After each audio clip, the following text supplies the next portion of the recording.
जय हिंद। आप सभी का बहुत बहुत स्वागत है। और जैसा कि आप देख पा रहे हैं, आज 11 मार्च 2021। आज के कुछ महत्वपूर्ण प्रश्नों के बारे में जानेंगे, जो सभी एग्जाम्स को लेकर के बहुत ही महत्वपूर्ण प्रश्न हैं। तो आइए समय को बर्बाद किए बिना वीडियो को शुरू करते हैं और देखते हैं आज का पहला प्रश्न।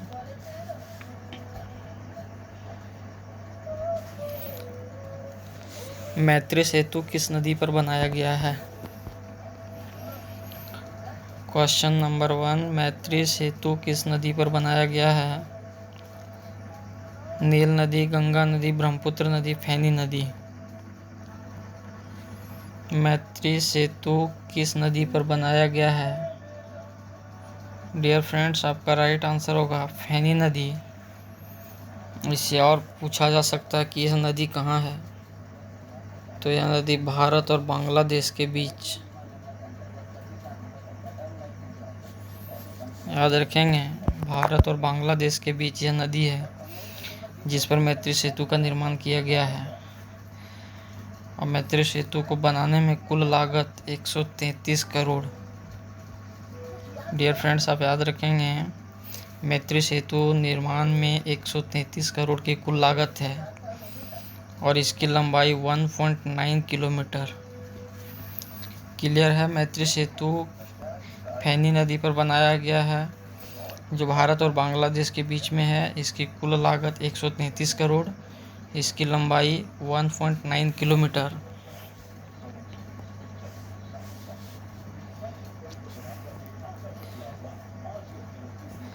ऑस्ट्रेलिया की सरकार ने किस देश के साथ अपने रक्षा सहयोग को निलंबित कर दिया है?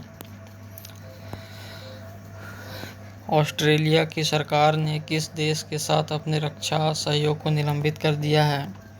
पाकिस्तान, मालदीव, चीन, म्यांमार। डियर फ्रेंड्स, आपका राइट आंसर होगा म्यांमार। हाल ही में ऑस्ट्रेलिया की सरकार ने अपने रक्षा सहयोग को म्यांमार के साथ निलंबित कर दिया है।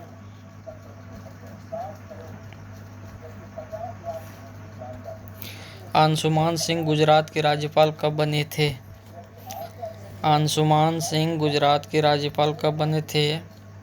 1998, 1999, 1997, इनमें से कोई नहीं। डियर फ्रेंड्स, नेक्स्ट क्वेश्चन है, अंशुमान सिंह गुजरात के राज्यपाल कब बने थे? आपका राइट आंसर होगा 1998 में वह गुजरात के राज्यपाल बने हैं। और वर्ष 1993-99 से 2003 तक राजस्थान के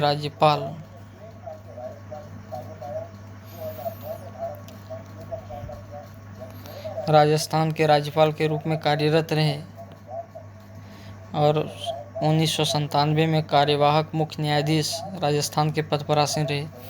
डियर फ्रेंड्स, क्लियर है? अंशुमान सिंह गुजरात के राज्यपाल 1998 में बने, 1999 से 2003 तक राजस्थान के राज्यपाल के पद पर कार्यरत रहे और सन 1997 में कार्यवाहक मुख्य न्यायाधीश राजस्थान में कार्यरत रहे।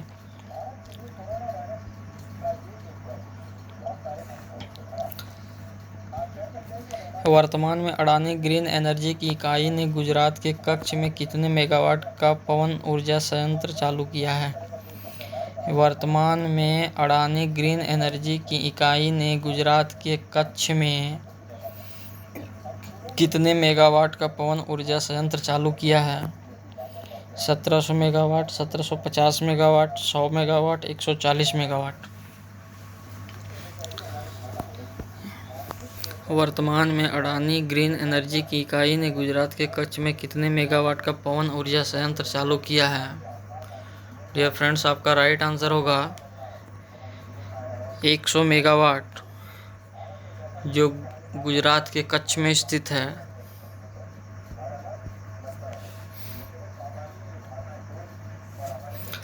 पीवी सिंधु ने स्विस ओपन बैडमिंटन टूर्नामेंट में कौन सा पदक हासिल किया है? नेक्स्ट क्वेश्चन है आपका, पीवी सिंधु ने स्विस ओपन बैडमिंटन टूर्नामेंट में कौन सा पदक हासिल किया है? स्वर्ण पदक, रजत पदक, कांस्य पदक, कोई नहीं। डियर फ्रेंड्स, आपका राइट आंसर होगा रजत पदक। पीवी सिंधु ने स्विस ओपन बैडमिंटन टूर्नामेंट में रजत पदक को अपने नाम शामिल किया है। जापान ने पहली बार अमेरिका में अपना राजदूत कब नियुक्त किया था? जापान ने पहली बार अमेरिका में अपना राजदूत कब नियुक्त किया था? 1860, 1861, 1862, 1864। जापान ने पहली बार अमेरिका में अपना राजदूत कब नियुक्त किया था? डियर फ्रेंड्स, आपका राइट आंसर होगा 1860, 9 मार्च को।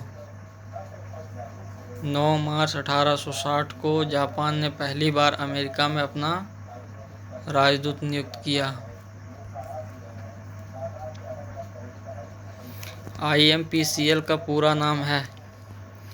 IMPCL का पूरा नाम है Indian media player come loud India mass फोर्साइकिलाई Indian medicine pharmaceutical corporation limited. चौथा आपका है इनमें से कोई नहीं। IMPCL का पूरा नाम क्या है?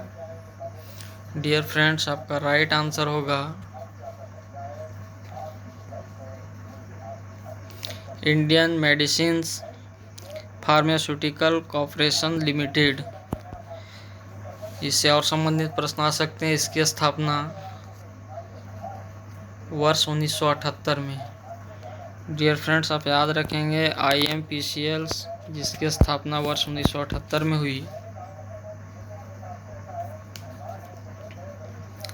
बांग्लादेश का सर्वोच्च नागरिक सम्मान क्या है? नेक्स्ट क्वेश्चंस, बांग्लादेश का सर्वोच्च नागरिक सम्मान क्या है? नागरिक सेवा पुरस्कार, स्वच्छ सेवा पुरस्कार, स्वाधीनता पुरस्कार, उपरोक्त सभी। बांग्लादेश का सर्वोच्च नागरिक सम्मान क्या है? डियर फ्रेंड्स, आपका राइट आंसर होगा स्वाधीनता पुरस्कार। यह पुरस्कार वर्ष 1977 से बांग्लादेश सरकार द्वारा दी जाती है।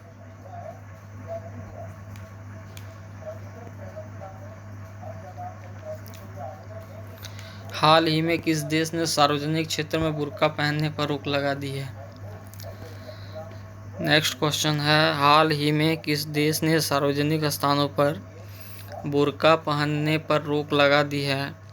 France, Switzerland, Pakistan, Bharat. हाल ही में किस देश ने सार्वजनिक क्षेत्र में बुर्का पहनने पर रोक लगा दी है? डियर फ्रेंड्स, आपका राइट आंसर होगा स्विट्जरलैंड। स्विट्जरलैंड ने एक जनमत संग्रह करवाया जिसके अंतर्गत इस नियम को लागू किया गया कि सार्वजनिक क्षेत्र में वैसे महिलाएं जो बुर्का पहनती थी, अब उन्हें बुर्का पहनने की आज़ादी नहीं दी गई है, उसे पूरी तरह से बैन कर दिया गया है। फ्रांस इससे पूर्व भी बैन कर चुका है 2011 में। फ्रांस 2011 में सार्वजनिक क्षेत्र में बुर्का पहनने पर प्रतिबंध लगा चुका है और वर्ष 2021 में स्विट्जरलैंड के द्वारा भी यही जनमत संग्रह के द्वारा इसे लागू किया गया है।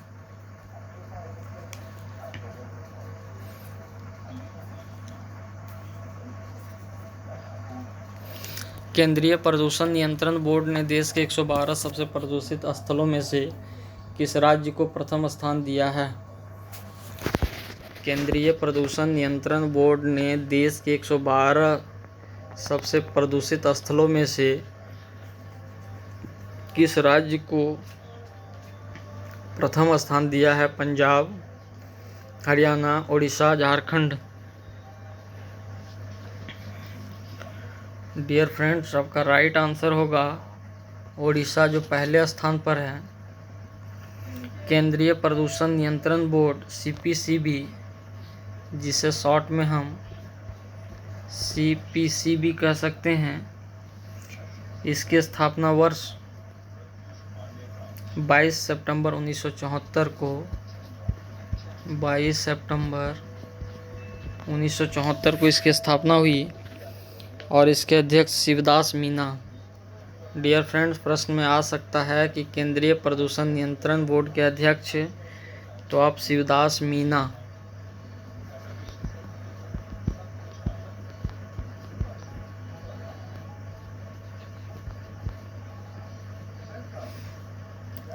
क्लियर है? केंद्रीय प्रदूषण नियंत्रण बोर्ड, जिसकी स्थापना 22 सितंबर 1974 में की गई, इसके अध्यक्ष शिवदास मीना हैं और 112 सबसे प्रदूषित स्थलों में सबसे प्रथम श्रेणी में ओडिशा का चयन किया गया है।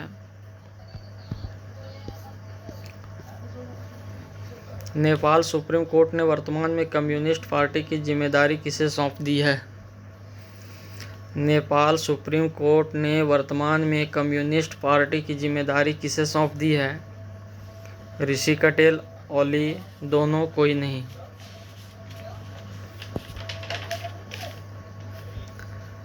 नेपाल सुप्रीम कोर्ट ने वर्तमान में कम्युनिस्ट पार्टी की जिम्मेदारी किसे सौंप दी है? डियर फ्रेंड्स, आपका राइट आंसर होगा ऋषि कटेल।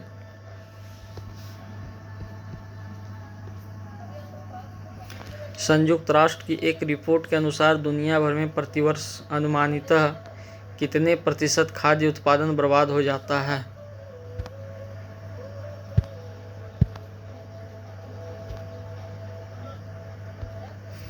संयुक्त राष्ट्र की एक रिपोर्ट के अनुसार दुनिया भर में प्रतिवर्ष अनुमानितः कितने प्रतिशत खाद्य उत्पादन बर्बाद हो जाता है?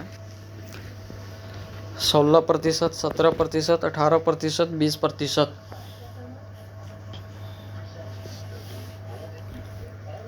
संयुक्त राष्ट्र की एक रिपोर्ट के अनुसार दुनिया भर में प्रतिवर्ष अनुमानितः कितने प्रतिशत खाद्य उत्पादन बर्बाद हो जाता है? आपका राइट आंसर होगा 17%। डियर फ्रेंड्स, याद रखेंगे संयुक्त राष्ट्र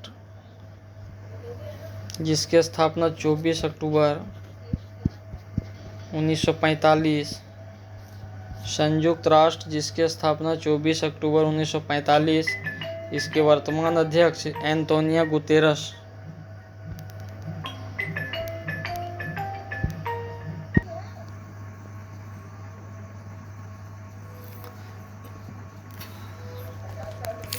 किस देश ने NSA बाबागना मोंगनो ने नई दिल्ली का दौरा किया? किस देश ने NSA बाबागना मोंगनो ने नई दिल्ली का दौरा किया है? अमेरिका, नाइजीरिया, नेपाल, उत्तर कोरिया। डियर फ्रेंड्स, आपका राइट आंसर होगा नाइजीरिया के NSA ने नई दिल्ली का दौरा किया। नाइजीरिया के राष्ट्रपति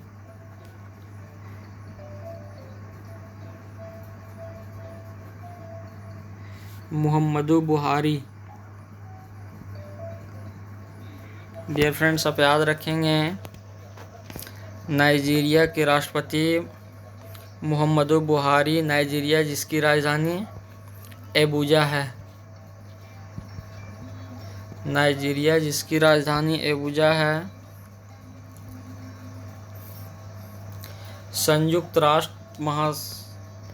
राष्ट्र सहायक महासचिव कौन बनी है? संयुक्त राष्ट्र सहायक महासचिव कौन बनी है?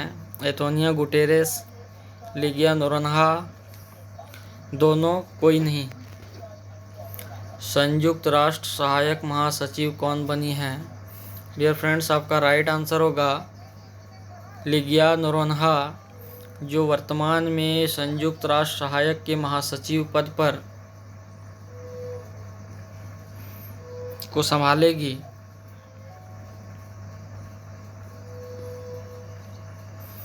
किस देश ने जॉनसन्स एंड जॉनसन्स के टीके को मंजूरी दी है? किस देश ने जॉनसन्स एंड जॉनसन्स के टीके को मंजूरी दी है? उत्तर कोरिया, इजराइल, कनाडा, कोई नहीं। किस देश ने जॉनसन्स एंड जॉनसन्स के टीके को मंजूरी दी है? डियर फ्रेंड्स, आपका राइट आंसर होगा कनाडा, जिसकी राजधानी है ओटावा।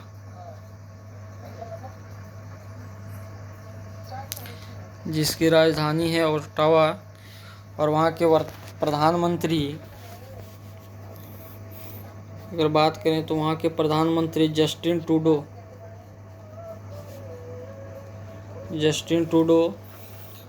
और इससे संबंधित प्रश्न आ सकते हैं। क्षेत्रफल की दृष्टि से कनाडा का दूसरा स्थान है। प्रधानमंत्री जस्टिन ट्रूडो, कनाडा, जिसकी राजधानी ओटावा है। क्लियर है, उन्होंने जॉनसन्स एंड जॉनसन्स टीके को मंजूरी दी है। कौन सा संगठन भारत में AI गेम चेंजर कार्यक्रम शुरू करेगा? कौन सा संगठन भारत में AI गेम चेंजर कार्यक्रम शुरू करेगा? Wipro, Google, Nasscom, Yahoo. Dear friends, आपका राइट आंसर होगा नेस्कॉम, जिसका पूर्ण रूप है national association of software and service companies. Dear friends, आप नाम याद कर लेंगे। National association of software and service companies, जिसकी स्थापना 1 मार्च 1988 को, डियर फ्रेंड्स याद रखेंगे, 1 मार्च 1988 को इसकी स्थापना हुई।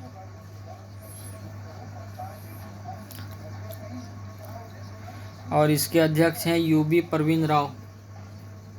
इसके वर्तमान अध्यक्ष हैं UB परवीन राव। इसका मुख्यालय न्यू दिल्ली।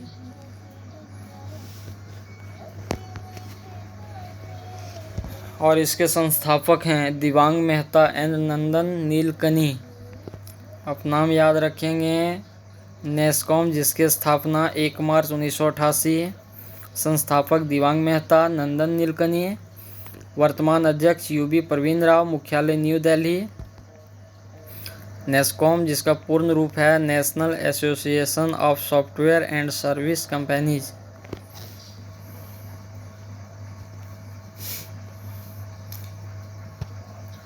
ई-गवर्नेंस को बढ़ावा देने के लिए डिजिटल प्लेटफॉर्म जागृत त्रिपुरा किसने शुरू किया? ई-गवर्नेंस को बढ़ावा देने के लिए डिजिटल प्लेटफॉर्म जागृत त्रिपुरा किसने शुरू किया? नरेंद्र मोदी, धर्मेंद्र प्रधान, विप्लव कुमार देव।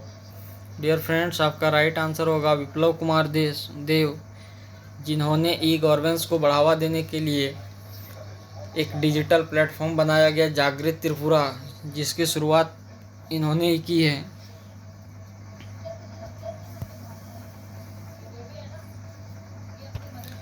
किस देश की सरकार ने अपना राष्ट्रीय ऐप पोर्टल लॉन्च किया है? किस देश की सरकार ने अपना राष्ट्रीय ऐप पोर्टल लॉन्च किया है? बांग्लादेश, भूटान, जापान, तुर्की। किस देश की सरकार ने अपना राष्ट्रीय ऐप पोर्टल लॉन्च किया है? फ्रेंड्स, आपका राइट आंसर होगा बांग्लादेश, जिसकी राजधानी ढाका है। बांग्लादेश, जिसकी राजधानी ढाका है। और जिस ऐप की शुरुआत की गई है, उस ऐप का नाम है bdapps.com। bdapps.com।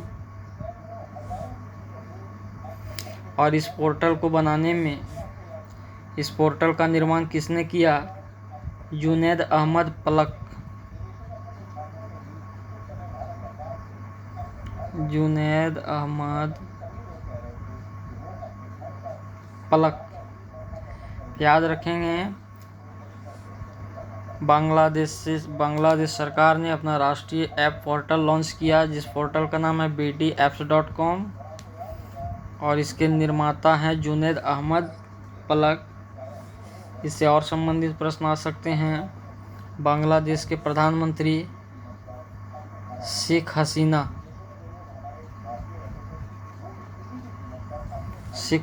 जो वर्तमान प्रधानमंत्री हैं,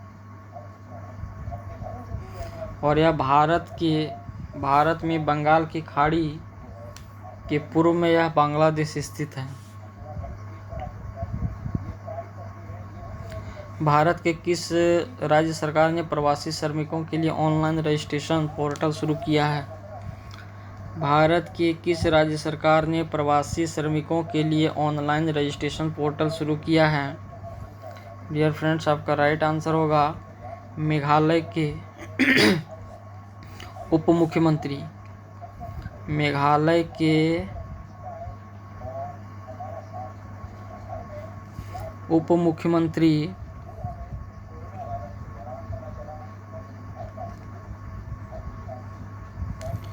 प्रेस्टन टाइसोंग ने मेघालय की राजधानी शिलोंग में इसकी घोषणा की कि प्रवासी श्रमिकों के लिए ऑनलाइन रजिस्ट्रेशन पोर्टल शुरू किया। इसकी घोषणा मेघालय के उप मुख्यमंत्री प्रेस्टन टाइसोंग ने की।